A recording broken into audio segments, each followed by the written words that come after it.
28তম BCS পরীক্ষা একটু preliminary পরীক্ষাটা একটু বিশেষ ধরনের ছিল। কেন বলেন তো বিশেষ ধরনের ছিল? যারা অনেকে প্রিপারেশন নিতে গিয়ে 28তম বিসিএস এর প্রশ্ন সলভ করেছেন প্রিলিমিনারি, তারা হয়তো জানেন যে প্রশ্নগুলো ছিল ইংলিশে। এমনিতে নর্মালি ইংলিশ প্রশ্নটা ইংলিশে থাকে, কিন্তু বাকি প্রশ্নগুলো তো বাংলায় থাকে, অঙ্ক, বিজ্ঞান, সাধারণ জ্ঞান। যার কারণে কিছু কিছু প্রশ্ন অনেক সহজ হওয়া সত্ত্বেও প্রশ্নটা ইংলিশে হওয়ার কারণেই একটু জটিলতা তৈরি হয়েছিল। যাই হোক, আমরা এমন একটা প্রশ্ন আজকে দেখি, চলেন। A farmer had 17 hens.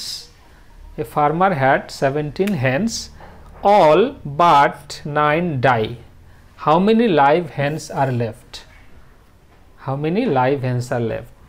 তাহলে একটা ফার্মারের 17টা মুরগি ছিল, তারপরে মারা গেল কিছু, তাই না? কি কতটুকু মারা গেল এখানে বলা আছে, বুঝতে হবে এটুকু। How many live hens are left. অঙ্কটা আসলে এই মানে অঙ্ক বলবো না, এটাকে আসলে অঙ্ক না, অঙ্ক করতে গেলেই ঝামেলা হবে। প্রশ্নটা এই লাইনেই সমাধান দেয়া আছে, কিন্তু এটা আমরা অনেক সময় বুঝতে পারি নাই, বা অনেকেই বুঝতে পারি নাই, যার কারণে ভুল হয়েছিল। 28তম বিসিএস এর প্রিলিমিনারি পরীক্ষার পরে আরেকটা বিশেষ ঘটনা দেখছিলাম ক্যাম্পাসে। এটা নিয়ে একটু কিছুটা বলাবলি করা হচ্ছিল এবং আন্দোলনের মতো একটু হচ্ছিল, কারণ হঠাৎ করে প্রিলিমিনারি প্রশ্ন এই যে ইংলিশে হলো, এটার কারণে অনেকে এটাকে মেনে নিতে পারতেছিল না। যাই হোক, যেভাবেই হোক, এটা বিশেষ একটা সিচুয়েশন ছিল। খারাপ ছিল, ভালো ছিল বলবো না, বাট মজার একটা ব্যাপার ছিল। তো দেখেন, অনেকেই করলো কি 17 বিয়োগ 9 কত হয়? 8। মানে পরীক্ষার প্রশ্নে তো বিভিন্ন ধরনের 7, 8, 9 এরকম কিছু একটা আনসার ছিল, তো অনেকে 8 আনসার দিল।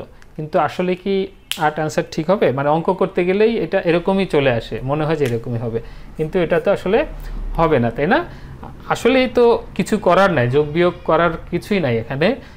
একটা কৃষকের 17টা মুরগি ছিল, এখানে বলা আছে অল বাট, বাট মানে ছাড়া, এইটা বুঝতে ভুল করলেই অঙ্ক ভুল হয়ে যাবে এখানে, বা প্রশ্নটা ভুল হয়ে যাবে। 9টা ছাড়া সবগুলোই মারা যায়, 9টা মুরগি ছাড়া সব মুরগি মারা যায়। প্রশ্ন হলো কতটা মুরগি বেঁচে আছে, লাইভ কয়টা আছে আর কি, চিকেন হেন্স, তো কতটা বেঁচে আছে। তো এখানে তো বলাই আছে যে 9টা ছাড়া সব মারা গেছে, তার মানে কি অ্যান্সার হবে 9টাই আছে।